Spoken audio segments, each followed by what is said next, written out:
gaussiano bidimensional, em que cada base do seu FASTA é uma posição, é uma coordenada, né? Que é o que seria essa barra roxa aqui na minha figura, que é o genoma de referência.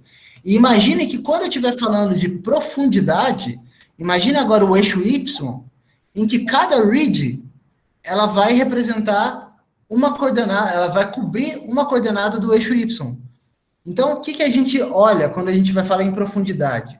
É quantas reads estão em uma determinada base do seu genoma. Né? Quantas reads estão pegando uma dada posição. Isso é a profundidade. Né? A profundidade é no sentido do eixo Y.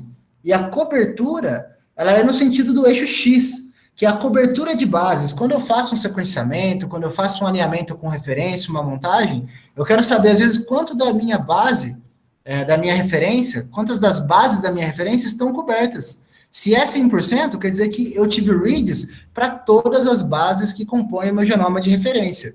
E qual que é a importância da profundidade? A importância da profundidade, quando você faz um RNA-seq, ela é para você quantificar, e quanto melhor você consegue quantificar com maior abundância, consequentemente, melhor vão ser as suas análises estatísticas, mais informação você vai conseguir tirar daquilo. Porque, por exemplo, você tem um gene, às vezes, no seu RNA-seq que tem 2 reads.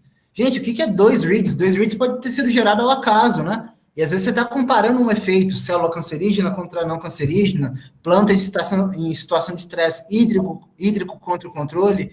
E aí você tem uma coisa que, um gene que tem 2 reads, 2 reads o cara espirrou na hora do experimento da bancada, mudou 2 reads, é completamente ao acaso, né?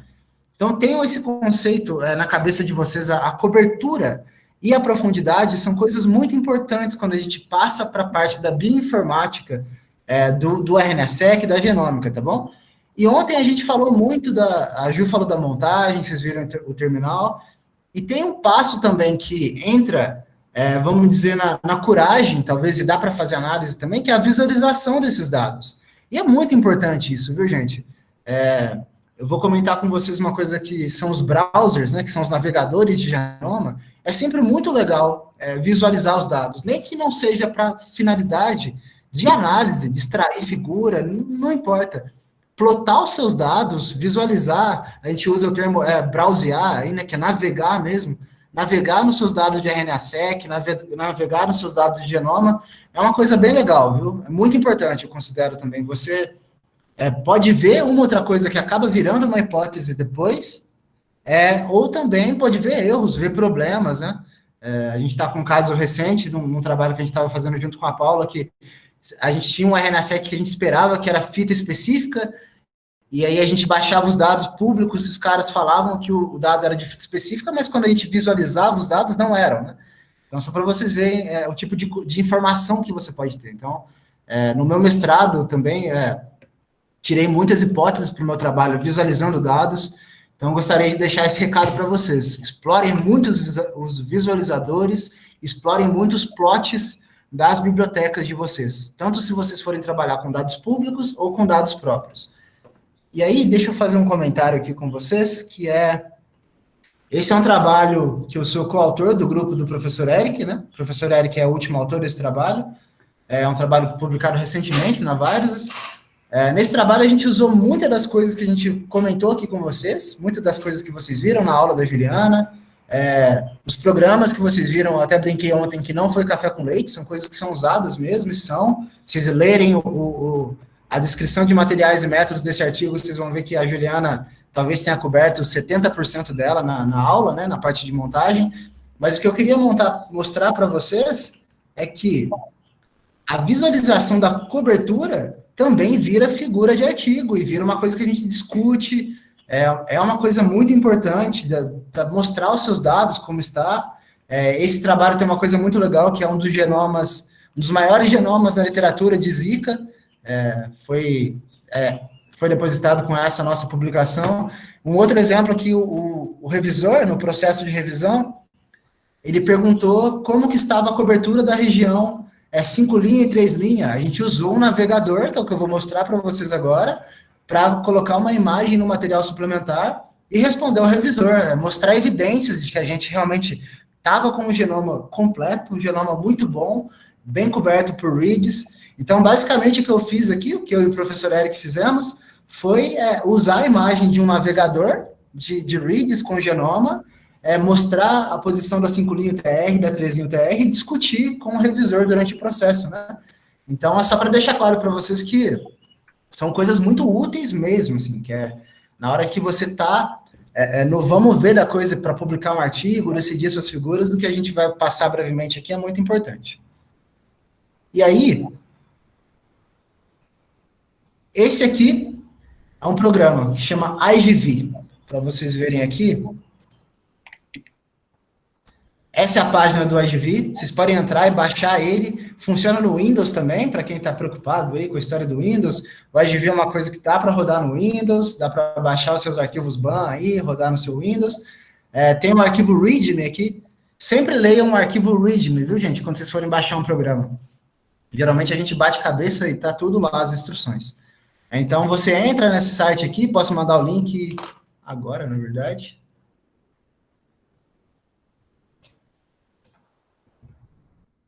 Aí, baixem o IGV, e aí vocês vão instalar, seguir as instruções básicas, e o IGV tem essa cara aqui. Esse é o IGV. O que a gente faz no IGV? Lembra da aula da Juliana de ontem, que tinha os arquivos BANs, o arquivo FASTA? Então, lá no PDF dela, está descrevendo alguns passos que vocês têm que fazer uns pré-processamentos com os comandos bem simples, com o seu FASTA e com o seu arquivo BAN. Aqui eu vou mudar só um pouquinho, que eu simplifiquei.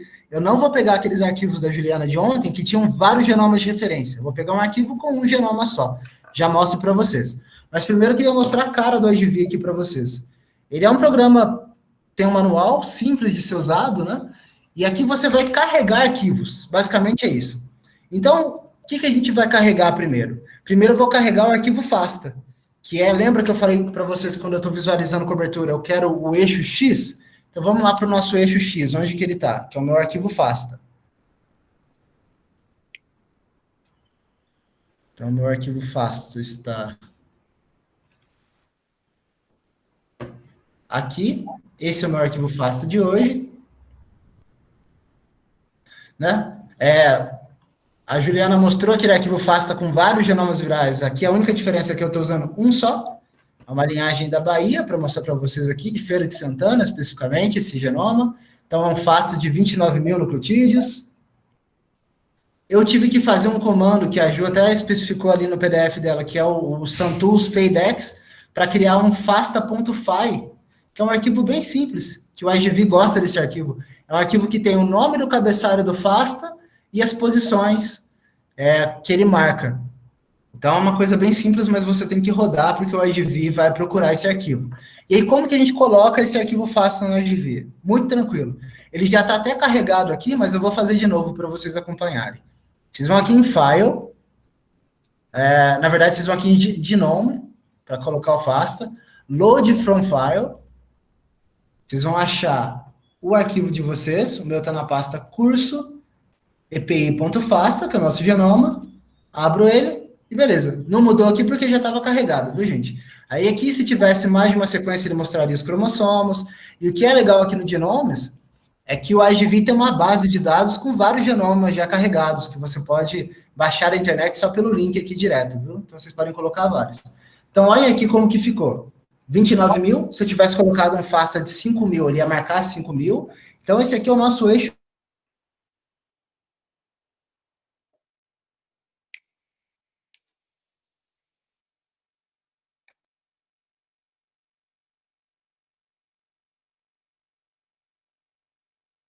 X da visualização. Se eu dar uns mil, passa a ver 6 mil, 3 mil, 1.500, e eu posso andar aqui, né?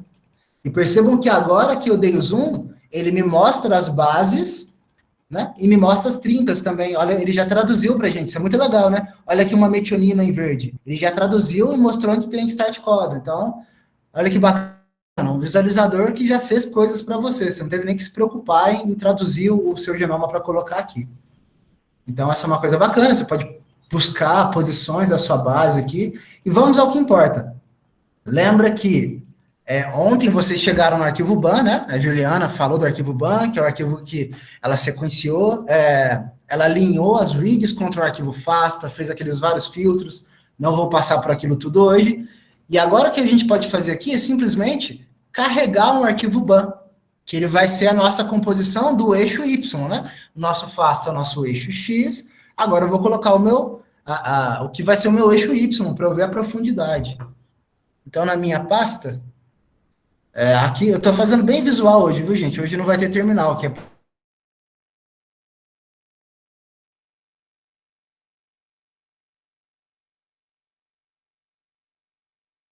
para deixar claro que é uma coisa que dá para fazer no Windows também. É exatamente a mesma coisa que o da Juliana de ontem, só com a diferença que agora temos um genoma só, e não aqueles 109 genomas de ontem. Espero que vocês estejam vendo aqui, extensão.ban.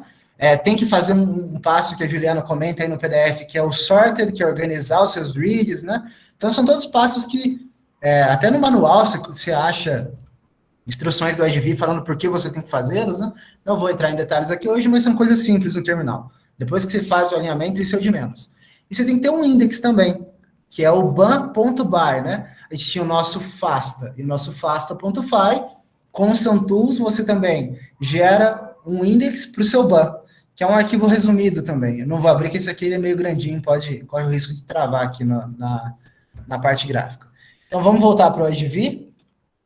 Gente, quem tiver perguntas aí, eu estou olhando para o chat, viu? Se travar, se não conseguir acompanhar alguma coisa, a hora é agora. Espero que estejam todos acompanhando aí a questão do Zoom. Se tiver dúvidas, se está vendo alguma coisa na tela e quiser saber do IGV, eu posso tentar responder também. Então, o que eu vou fazer aqui é simplesmente carregar aquele nosso arquivo ban. A gente carrega de uma forma muito simples. File, lembra que para colocar o FASTA, eu fui em Genomes, para carregar o file, eu vou colocar, para colocar o meu arquivo ban, eu vou aqui em File, Load from File, estou naquela minha pasta, olha aqui, o meu ban.by e o meu ban.by e meu ban. Eu vou colocar só o ban, beleza, pessoal? O ban.by fica quietinho na pasta, e o IGV gosta de acessar ele, mas eu não preciso carregar ele. Então, opa, mudou aí, espero que vocês tenham vendo aí que carregou. Então, o que a gente tem? A gente tem no IGV uma coisa que a gente chama de tracks, né? Que são as faixas.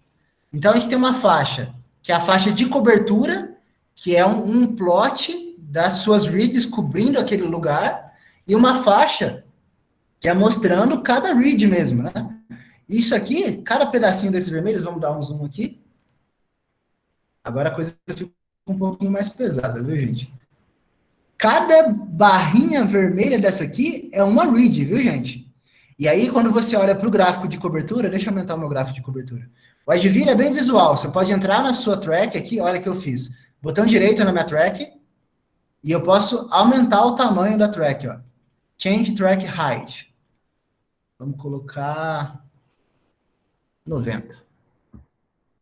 Beleza? Então, olha só. Quanto maior o morrinho aqui, é que mais reads, mais pedacinhos tinha naquela posição, beleza? Então, se eu for andando aqui, eu vou vendo, olha que tem região que o morrinho é maior. Se eu abaixar na tela de reads,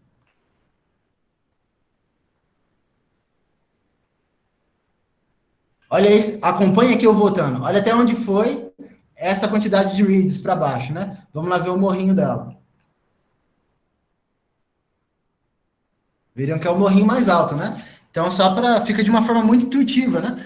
Geralmente, a gente usa essa figura aqui, que é a figura de cobertura, para falar alguma coisa, se tem alguma região mais coberta e tudo mais, né?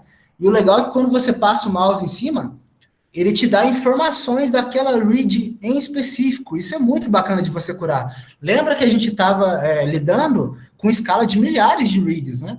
Não dá para olhar read por read na mão. Mas quem está interessado, por exemplo, em mutação, está interessado em uma região específica de um genoma, é muito bacana você saber o tamanho da read que está ali, ele dá a informação da composição de base daquela reads, então você vai passando o mouse em cima e tem várias informações. E se eu der um zoom aqui,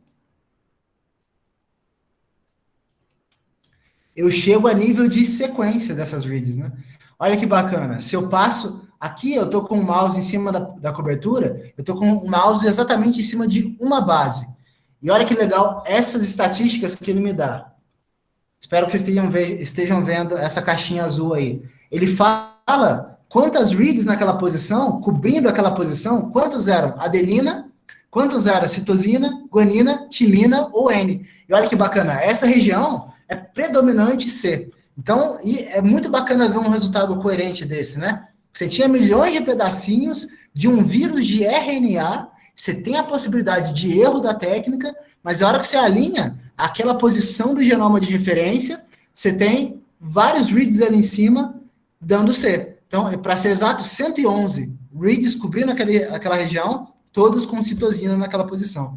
Então, você já consegue extrapolar, para quem estuda SNPs, por exemplo, o Joel chegou a comentar na aula dele, quem está interessado em variantes genéticas que levam a uma doença e é mutação única, aqui já é uma forma visual de você alinhar reads de DNA contra o genoma humano, por exemplo, e ver quais são suas variações. É claro que dá para quantificar isso depois, né? Mas essa é uma forma muito visual. Eu uso o IGV quase que diariamente para visualizar minhas coisas, gosto muito, assim, para mim, bater o olho nos meus dados, ver como está a cobertura é uma coisa muito importante, assim. Eu me sinto muito mais íntimo das minhas bibliotecas de RNA-seq, né? Me sinto muito mais confortável com elas depois de uma sessão de meia hora de IGV com cada uma aqui. Então, eu acho uma coisa muito importante. Uma das lições do meu mestrado, né? Eu fiz num laboratório que prezava muito visualização de dados, e é uma coisa que eu levo para a minha vida e uma coisa simples, é muito bacana. Vocês vão ver coisas legais. Olhando para a cobertura, vocês podem começar a ter hipóteses simples, né? Por exemplo, por que a região 5' UTR do vírus tem tantas reads assim? Pode ser uma pergunta. Uma pergunta que começa simples e pode ter implicações biológicas, né? Talvez seja só artefato de sequenciamento, mas espero que vocês peguem essa minha mensagem de hoje, que visualizar os dados também pode te levar a hipóteses, você pode voltar e fazer mais análises, né? Então, acho que é isso que eu queria mostrar de IGV para vocês. João. Ele tem... Oi? Tá me escutando normal agora? Agora tô. Ah, então tá. Você não vai mostrar a inserção e deleção, não? Acho muito legal. Posso falar só também. Comentar que existe, né? Sim, é verdade. Tinha esquecido.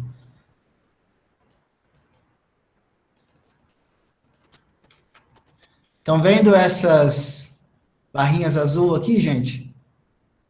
Isso são indels. Então, são bases que na referência não tinha, e agora na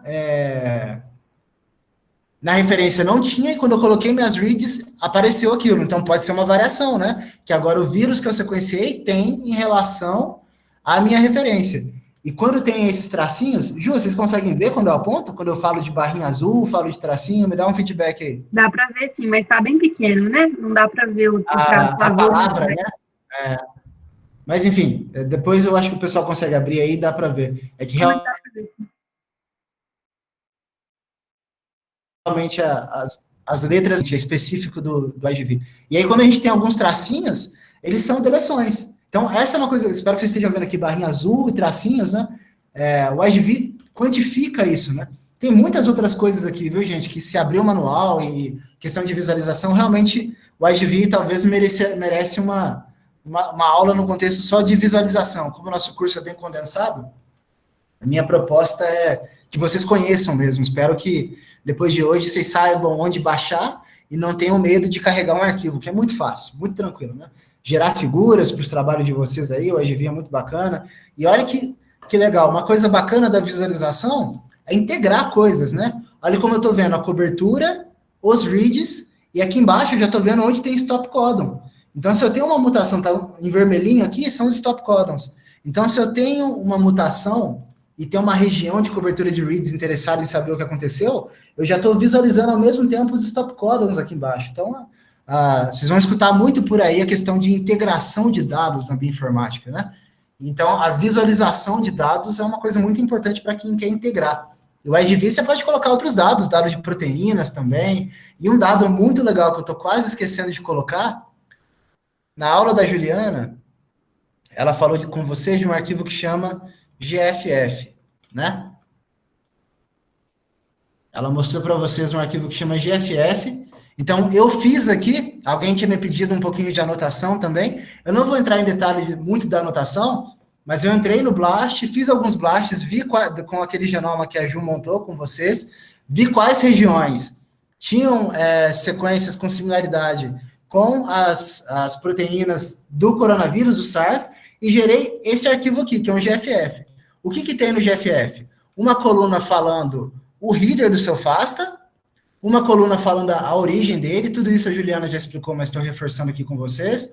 A terceira coluna falando o que é, se é um gene, e a quarta e a quinta coluna, que são muito importantes, que é a coluna que delimita a caixinha, que fala onde começa e onde termina o gene que a coluna 9 passou a informação, que aqui é a ORF1A, nesse caso aqui. Então, o GFF, gente, ele é um arquivo de coordenadas, e vai ficar muito claro com isso que eu vou fazer agora. Coisas para vocês nunca esquecerem do GFF. É um arquivo de 9 colunas, cuja a nona coluna, aqui a nona coluna ficou para baixo, mas deixa eu tentar fazer uma coisa aqui. Não consigo diminuir a letra, mas é que, como eu dei zoom, ele deslocou. Mas isso aqui é a nona coluna, tá tudo separado por tab, viu? A nona coluna do GFF é sempre a anotação. Então, vocês podem ver, aqui fala que é a ORF1AB. Vamos achar a proteína spike aqui. ORF10, cadê a spike? Ctrl F.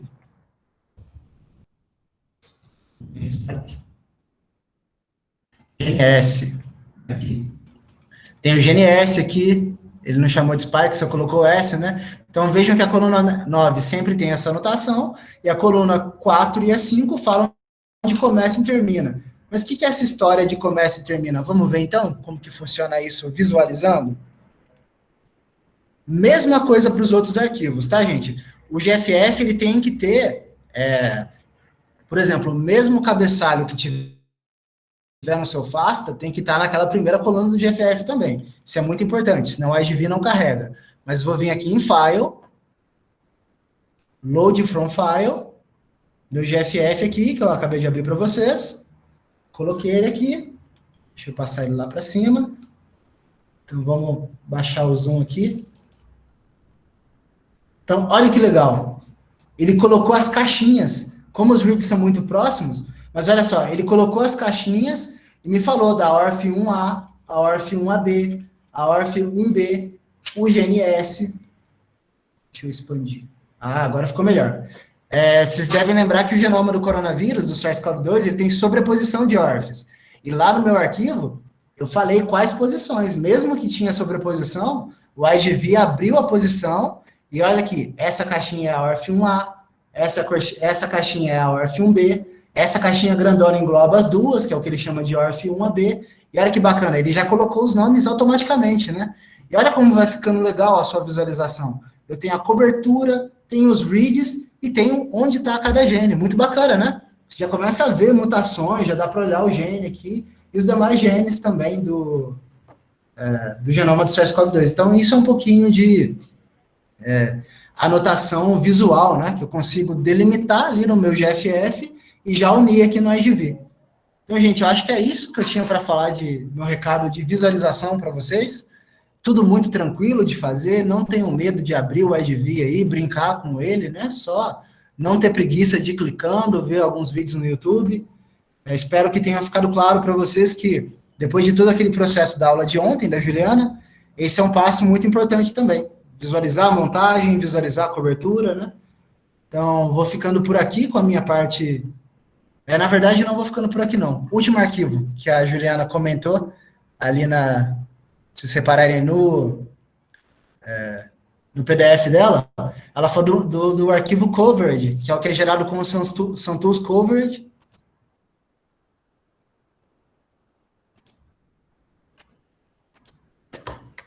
Deixa eu passar aqui. Então, esse arquivo aqui, gente, que a Juliana gerou na análise dela, ele é bem bacana, que ele me fala alguns dados específicos de cobertura já. Para aquela análise da Juliana e para essa análise aqui, quando a gente tem diferentes genomas, ele já me dá informações diretas. Ele fala quanto do genoma estava coberto, quantidade de reads nas posições. Então, é um arquivo bem prático de vocês olharem também, viu? Então, é um arquivo bem simples. Ele tem essas barras aqui que desconfiguram um pouco, mas o importante dele é essas informações, né? Qual que é a média da cobertura? 200 vezes, né? Então, quer dizer que para cada base, quase sempre tinha 200 reads, a média, reads cobrindo, né? Então, média da qualidade, vocês podem ver aqui. Então, essas são informações que você pode relacionar com a qualidade do seu alinhamento, a qualidade da sua montagem, depois que você alinha o read de volta, né? E dá para quantificar isso aqui e colocar numa tabela, não só visualmente, né? Então, agora sim, eu encerro a minha parte de visualização com vocês aqui.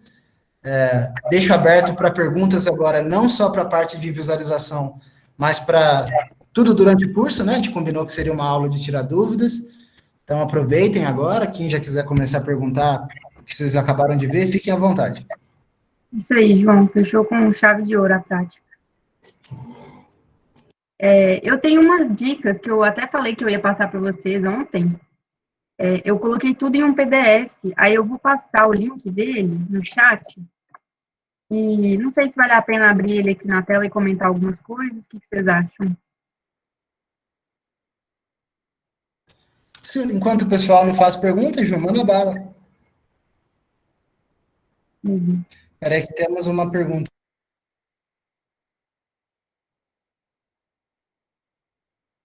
Eu estou lendo aqui, não estou... tem a pergunta da Mailane sobre especificações para a máquina, né? Mailane, a gente falou muito ao longo do nosso curso sobre um servidor, né? Então, quando você quer montar coisas montar genomas, alinhar genomas em larga escala e rapidamente, o ideal é um servidor. Para você ter noção, aquele que a gente usou durante a prática tinha 250 GB de RAM. E lembra que tanto alinhamento como montagem, eu fiz questão de falar para vocês o que era uma memória RAM na minha aula, porque é um conceito importantíssimo. Quando você está fazendo um alinhamento ou uma montagem, os arquivos vão ser carregados na memória RAM. Então, é quase que proporcional ao tamanho do seu arquivo, quanto de memória RAM que você precisa ter. Então, assim, um comentário geral para você ter essa noção. Um servidor é essencial para fazer as coisas em larga escala. Mas, se você não tem um servidor, você consegue fazer bioinformática também. Eu acho que na última aula tinha alguém que comentou aqui que talvez um HD, um bom HD aí, de ser 1 tera, com 16 GB de RAM, realmente, vocês terem noção, quase tudo que eu faço do R, até a parte de inteligência artificial, eu faço no meu computador, nesse notebook que eu estou usando aqui, que tem 16 GB de RAM e um HD de 1 tera. Porque são coisas que não exigem carregamento de arquivos, são análises, gráficos que eu faço, e tudo isso eu faço muito bem num notebook bom. Mas o que eu acho que complica mesmo, no contexto do nosso curso, é montagem e alinhamento. Dificilmente você consegue montar um genoma na escala de um genoma humano no seu notebook. Eu diria que talvez um genoma de um coronavírus, igual que a gente filtrou para vocês, eu acho que você montaria no seu computador com seus 16 GB de RAM. Até com 8 GB de RAM, talvez, com um bom HD para armazenar os arquivos intermediários, diria ali com um Core i8, um processador que também não demora uma semana rodando, né? Mas, de forma geral, assim, não tem fórmula fixa de qual seria a configuração ideal, mas, de certa forma, para trabalhar com montagem, quanto mais memória RAM e processador, mais rápido vai ser o seu trabalho. João, se eu puder acrescentar. Tá me ouvindo? Fique à vontade, Dani. É porque minha internet hoje está travando bastante, então eu não sei se tem hora se é a minha ou se é geral mesmo. Tem algumas perguntas, né, muito relacionadas a isso de usar o Linux, de usar um computador mesmo com Windows. E o que eu posso dizer, assim, por experiência própria, é o que depende muito da sua pergunta. Então, não é para se assustar, né? Eu comecei bioinformática mesmo, usando Windows, e meu computador, ele não tem os melhores requisitos. Uso o R também, fiz meu mestrado, já estou quase perto de defender todas as minhas análises, utilizando Windows, e assim, agora eu sei que eu vou precisar melhorar, né? Vou precisar, como você falou, se você quer ser um bioinformática que usa Windows, boa sorte. Então, você vai se ambientando, você vai se acostumando, não é difícil, não é impossível, como o João falou, não precisa ter medo, não deve ter medo de ler manuais, de ler artigos, porque bioinformática é cada vez mais necessário. E assim, e tem muitas plataformas online que pode ajudar, pode auxiliar também. Então, é você saber o tipo de pergunta que você tem para o seu projeto, seja de iniciação científica. Eu fiz iniciação científica e trabalhava também, era com outro notebook ainda, mas já tem bastante tempo, que foi em 2015, e hoje, com o mestrado, eu consegui fazer, utilizando o R, as minhas análises, fazendo análise filogenética, um genoma completo de bactérias com Windows. Mas, assim, é só vocês irem aprendendo mesmo, lendo, e com o tempo passa... O que é novo causa estranheza, né? Mas depois vocês se acostumam. Nós temos uma pergunta. Obrigado, Dani, do complemento aí. Estou completamente de acordo. A coisa é começar. Tem que começar de algum lugar, gente. Não é o sistema, não é o poder de processamento. Isso aí se ajeita. Para quem quer começar, dá para fazer muita coisa, com certeza. Temos uma pergunta da Camila Uchoa. O que são lanes? De que forma as lanes juntas ou separar durante o processamento dos dados pode impactar na qualidade das bibliotecas de RNA-seq? Paula, nossa sequenciadora aí, se quiser falar um pouquinho de lanes. Nossa, isso aí é complicado. Você quer que eu coloque uma imagem aqui, Paula, para ajudar? Eu acho que bom. Você tem uma imagem aí? Eu posso pegar alguma aqui também. Só um minutinho. Se tiver no ponto aí, eu estou olhando agora, que não tem nenhuma pronta aqui, não. Eu também não. Deixa eu pegar aqui no Google. Tá bom, essa eu deixo para você. Posso ir mostrando, então, o PDF, enquanto vocês preparam essa resposta aí? Eu ia pular para a da Risa, Ju, como são só duas, vamos responder a da Risa rapidinho aqui? Pode ser. Aí a gente termina aqui. A Risa perguntou se precisa ter graduação de alguma área de TI para tentar um mestrado como bioinformata. De forma alguma. Aqui na pós-graduação da UFMG, por exemplo, tem de tudo que você imaginar. Tem gente da educação física. Muitas áreas diferentes. O que você tem que ter, Risa, o que inclusive vai ser muito arguído na seleção, né? É a boa vontade de entrar no mundo da multidisciplinaridade, né? É não ter medo de aprofundar um pouco mais estatística e matemática, e isso é equivalente até para os departamentos, para os professores por aí, né? Você pega os departamentos da pós-graduação, por exemplo, né, que está dentro do departamento aqui do ICB, da bioquímica, inclui a genética e a microbiologia, tem professores de todas as áreas possíveis, né? Tem, para você ter noção, um exemplo perto de você. Engenheiro mecânico. Então, tem de tudo. O professor Eric é da ciência da computação e fez seu doutorado com o professor João Marques, que é um imunologista. E a coisa funcionou muito bem, é uma interação e saíram trabalhos ótimos, ciência de altíssima qualidade, né? Então, não precisa ter formação de TI, não, Risa. É boa vontade para adquirir essa formação híbrida ao longo do tempo. Ô, João, eu queria até compartilhar, pessoal, boa tarde. Acho que a Risa perguntou, inclusive, no chat com o doutor, e eu não tive a oportunidade de responder a Risa, então, né? Ela perguntou exatamente isso, sobre como acho que iniciar na carreira de bioinformática, né? E as pessoas hoje têm uma ideia muito errada de que bioinformática é só o curso de bioinformática, tá, gente? Isso não é verdade. Então, existem várias outras pós-graduações que você pode ter um enfoque em bioinformática. Porque a bioinformática é interdisciplinar, você pode ser engenheiro químico, mecânico, pode fazer educação física e achar ainda coisas que você possa, então, utilizar a bioinformática para te ajudar. Lembre que a bioinformática é a utilização, então, de ferramentas computacionais para responder perguntas biológicas. A definição, a grosso modo, da bioinformática é isso.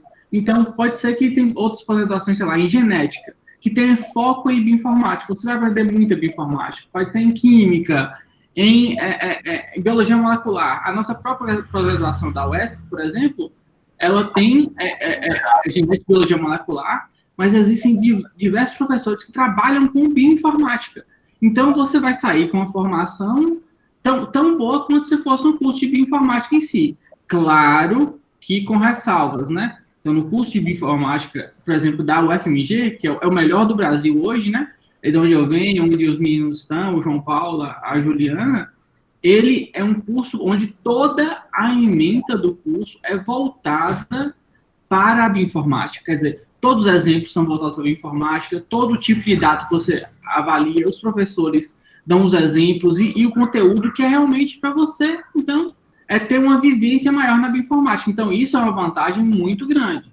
E para quem acho que é muito importante ter no diploma, né, o diploma de bioinformática, aí sim, aí você tem que ir para um curso de bioinformática. Mas para quem quer aprender bioinformática como ciência, né, como ciência em si, não só os cursos de bioinformática podem te dar isso, mas qualquer outro curso que tenha algum orientador com enfoque em bioinformática, etc., pode te ajudar com isso, tá? Então, gente, não desistam de bioinformática, porque não existe o curso de bioinformática na universidade de vocês, né? Existem outras formas de ingressar na bioinformática. E eu digo pela minha própria dissertação de mestrado também, professor Eric.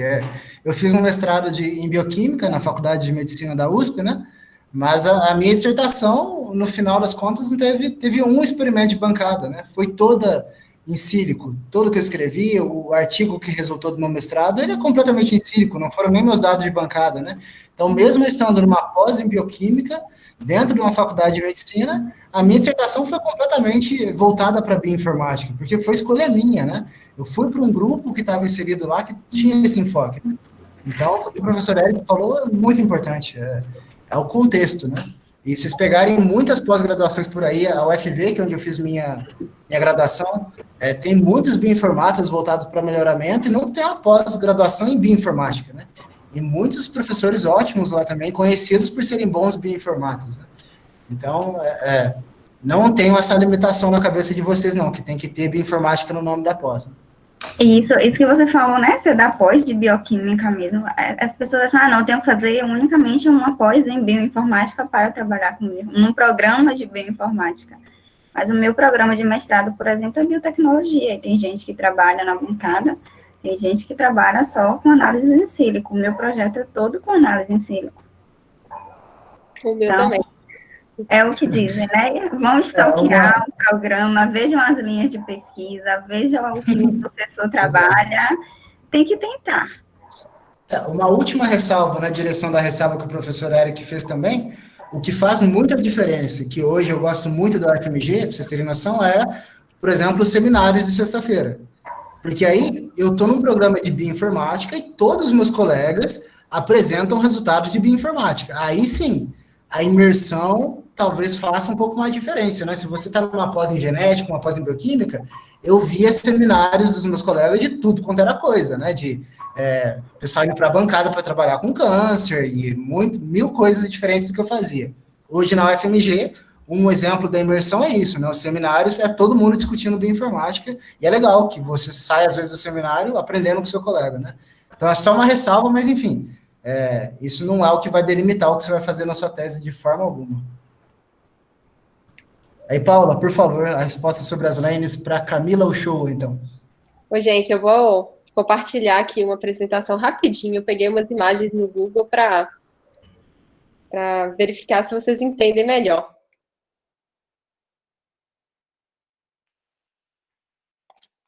Todo mundo está vendo? Sim, está carregando. Pronto. Pronto? Então, essa primeira imagem aqui é uma flow cell. Essa flow cell vamos dizer que é um chipzinho que a gente aplica as nossas amostras para serem sequenciadas, né? Tanto a amostra de DNA quanto a RNA, depende do objetivo do nosso experimento. E as lanes, deixa eu colocar aqui a setinha. As lanes seriam essas linhas aqui, ó. Então, vamos dizer que cada flow cell, ela tem 8 lanes. Não sei se vocês conseguem observar, mas nesses buraquinhos aqui no início, é onde a gente aplica as amostras. E quando a gente coloca a amostra, como é uma coisa líquida, o líquido, ela fica sendo absorvido, né, por cada uma das linhazinhas e chega até o final. Então, aqui, para explicar melhor, a flow cell, ela tem um código de barras, que é utilizado durante o sequenciamento, que o aparelho, ele reconhece esse código de barras. Por isso, ela pode ser utilizada só uma vez, ou no máximo 2 vezes, e mesmo assim, quando a gente utiliza 2 vezes, pode dar algum tipo de problema. Ela também tem outro tipo de identificação, que quando a gente está fazendo vários experimentos, a nossa corrida fica salva por esse número de identificação da flow cell. E aqui é onde eu falei com vocês, que aqui no flow in, na figura A, na parte A, a gente coloca a amostra, e o líquido vai, então, correndo por toda a lane. E aí, por que é importante essas lanes na flow cell? No início, como eles ainda não estavam começando os experimentos de metagenômica e metatranscriptoma, eles colocaram as lanes para separar o espaço da flow cell e permitir que a gente sequenciasse mais de uma amostra por corrida. Então, se a flow cell tem 8 lanes, a gente conseguiria sequenciar até 8 genomas numa flow cell. Mas, hoje em dia, além de ter as 8 lanes, a gente tem a questão do barcoding, que no caso de metagenomas, a gente pode sequenciar até 96 amostras por flow cell. E isso a gente consegue porque em cada lane a gente coloca um número de amostras com barcode e aí a gente consegue sequenciar. E quando a gente vai fazer a separação para os estudos mesmo, analisar o resultado da flow cell, né, da corrida, a gente consegue separar isso por lane. Então, se a gente utilizou as 8 lanes com 8 amostras, cada lane uma amostra, a gente tem um resultado de 8 amostras separadas. Mas se em cada lane a gente utilizou um número específico de barcode, a gente vai ter a análise por lane, sendo que dentro daquela lane a gente vai ter um número de amostras a serem analisadas. Então, aqui só para mostrar, né, tem as 8 lanes e aqui como que fica, são vários micropostos. E aqui como que é dentro do equipamento da Illumina, que é o principal, né, como ocorre, vamos dizer assim, a inserção dos reagentes utilizados durante o sequenciamento. É isso. Vocês entenderam? Não sei se eu entendi, se eu expliquei direitinho. Sim, tá ótimo. Tá ótimo. Deu para entender, Gostei. Cadê a Camila? Camila, se manifeste aí, se quiser continuar a discussão sobre lanes. Camila Uchoa. Será que ela já saiu? Não sei. Aproveitando a deixa, gente, eu deixei um PDF aí para vocês baixarem, que é sobre dicas, né, para quem quer começar a fazer de informática, alguns tutoriais, por exemplo, de instalação do Linux, quais as formas, né, de usar o Linux. Abre aí, mostra pro pessoal. Pode ser, peraí, então.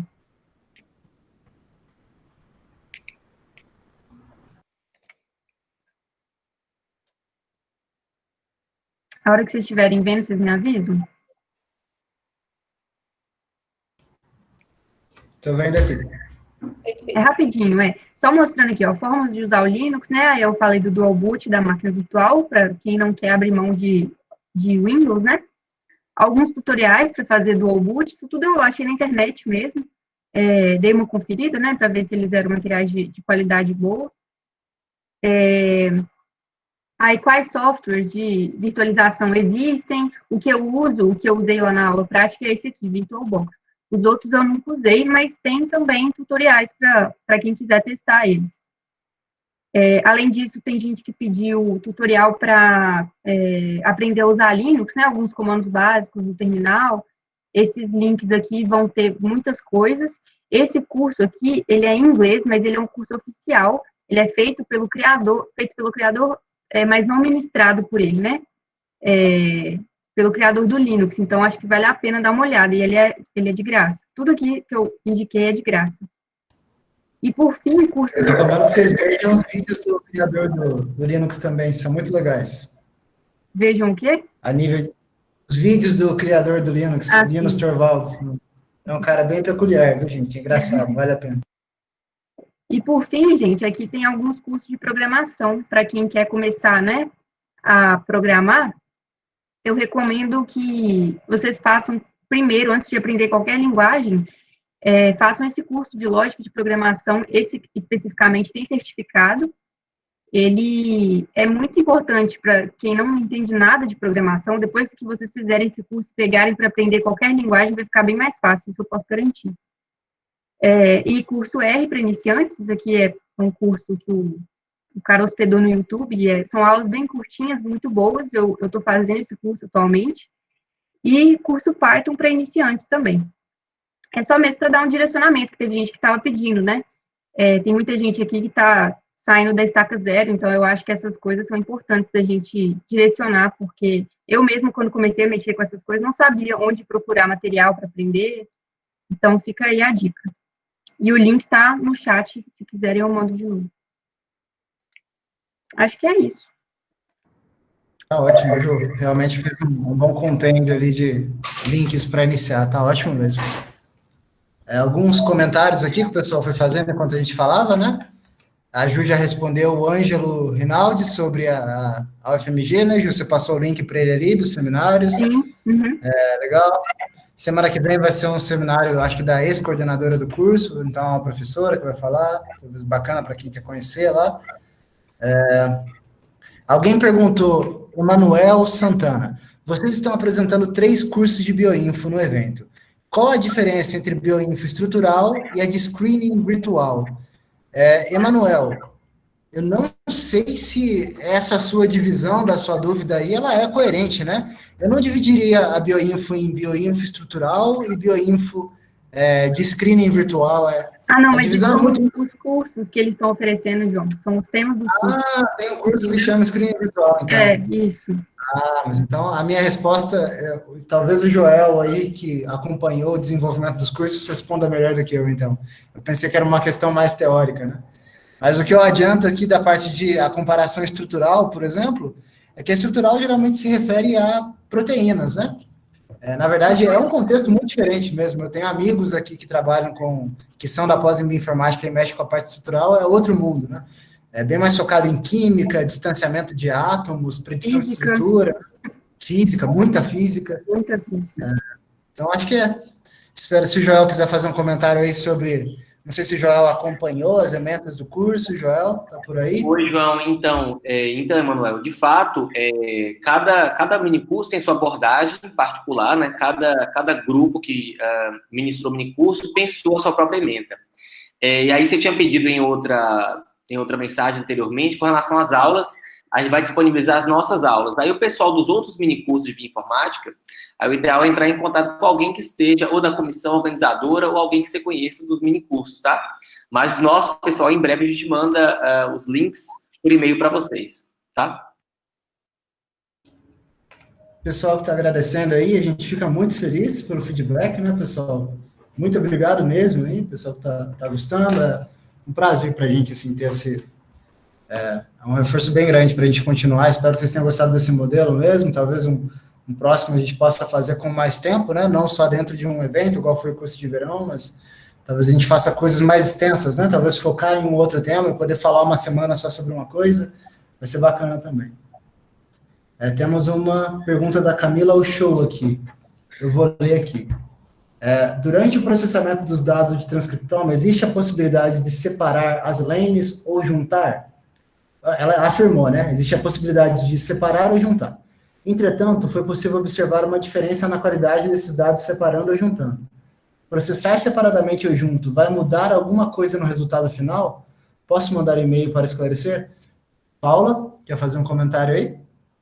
Talvez, acho que o professor Eric, que tem uma carreira longa aí de processamento de RNA-seq, se quiser reforçar alguma coisa sobre dados de lanes diferentes, eu acho que seria bacana. Tem que verificar se ela está utilizando a mesma amostra em lanes diferentes ou réplicas, né? Porque pode ter variação só de ter amostras diferentes de um mesmo isolado. Isso já dá variação. Paula, mas isso pode ser mais técnico, Paula. Acontece, algumas das estratégias mais atuais, eles usam chip, e aí o carregamento da amostra na lane interfere na qualidade da amostra, na quantidade de vezes geradas, etc. Então, além das coisas que podem acontecer biologicamente falando, ainda podem ter os problemas técnicos do carregamento do dado na lane, entendeu? Então, como isso é um processo que é manual também, que é feito lá na hora da preparação da biblioteca em si, isso pode dar uma diferença, né? E aí, por isso que ela pode realmente achar diferenças quando ela junta ou separa as amostras, né? Se uma amostra foi melhor feita do que a outra, por exemplo, você vai ter diferença. Então, é bom ver se tudo foi feito pela mesma pessoa, da melhor forma possível, etc., para garantir que os dados sejam comparáveis no final, né? Sim. A forma de pipetar realmente vai interferir. Mas no caso de serem réplicas diferentes de uma mesma amostra, pode ter interferência também. Justamente por causa dessa preparação das bibliotecas. Tem uma coisa, gente, que chama... Deixa eu digitar para vocês aqui.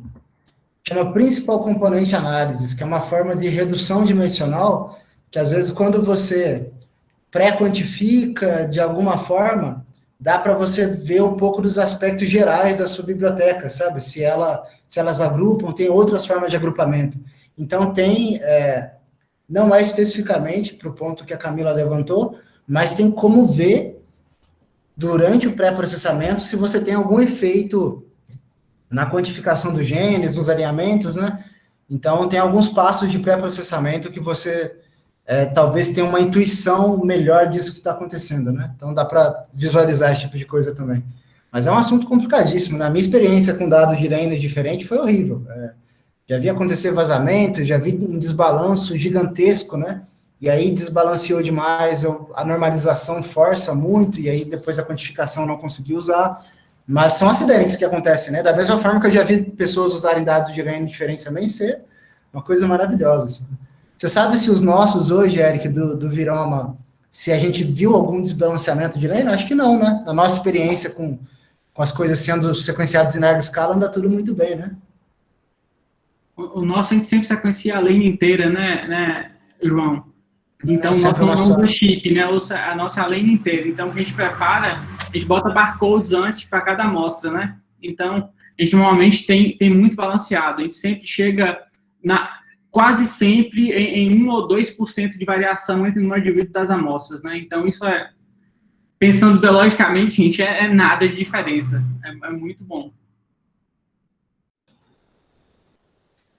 Juliana Félix está perguntando o que a gente acha do Galaxy. E para realizar alinhamento, montagem de reads de RNA-seq, temos usuários do Galaxy aí na plateia, entre nós. Professor Eric, acho que talvez já tenha utilizado para algum momento. Eu admito que eu nunca utilizei. Juliana, se alguém quiser comentar aí, por favor. Oi, Juliana. Sem dúvida, o Galaxy é o que há de mais próximo de trazer a bioinformática para a gente que não tem background em informática. Então, o Galaxy, ele provê ferramentas, né, a interface para ferramentas de informática que antes só eram encontradas em linha de comando. Hoje, todos os novos ingressantes do meu laboratório, eu estou incentivando a utilizar o Galaxy. Então, os meninos novos que entraram, de iniciação científica e mestrado, a maioria desses projetos, né, como a gente não tem um servidor dedicado ao nosso grupo, eu estou incentivando a utilizar o Galaxy, que tem, né, ele provê lá 100 GB de espaço gratuito em algumas das ferramentas do Galaxy. Então, isso para a gente, para alguns dos projetos que a gente vai rodar, já é muito bom. Então, tem uma ferramenta que tem uma versão do Galaxy que é específica para RNA, que chama RNA Galaxy. Eu vou mandar aqui no link para vocês. Que ela tem todas as atuais ferramentas para tratamento de dados de RNA-seq. Juliana, então, essa sem dúvida é uma ótima ferramenta, é um ótimo lugar para começar, muito confiável, Juliana. Eu uso o Galaxy há no mínimo 5 anos. Eu te garanto com toda certeza que é uma ferramenta confiável, seus dados não vão ser usados por outras pessoas, a mesma ferramenta que está lá é a que você baixa do servidor, então, realmente, eu acho que para quem quiser começar na bioinformática, sem dúvida é o melhor caminho, tá? O Galaxy te dá uma série de ferramentas assim, que é difícil de encontrar, até instaladas em outros servidores, de gente que trabalha com bioinformática.